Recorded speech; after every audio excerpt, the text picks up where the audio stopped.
Ready, hot!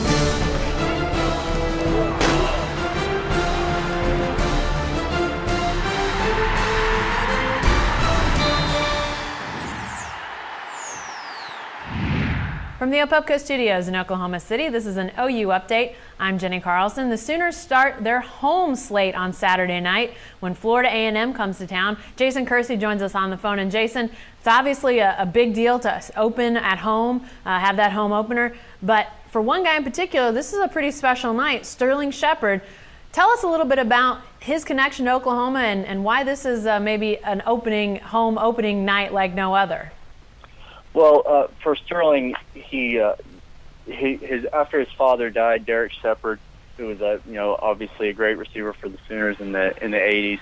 After he died at the age of 35 back in 1999, Sterling Shepard, Bob Stoops essentially adopted Sterling Shepard into the program, invited him to games, invited him into the locker room, and basically just wanted him to be part of the program from that point on. And he was only 6 years old at the time.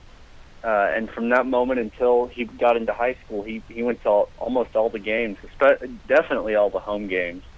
I think what Bob Stoops said about it was that he tried to have his arm around Sterling as often as he could after his dad died, because Derrick Shepard meant a whole lot to a whole lot of people.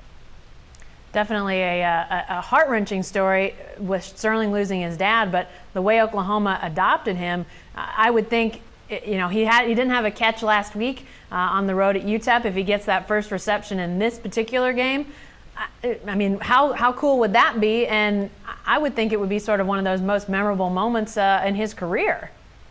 Oh, yeah, absolutely. And the thing that's kind of interesting about it is that Sterling Shepard has been and done almost everything you can do in that stadium except play in a game.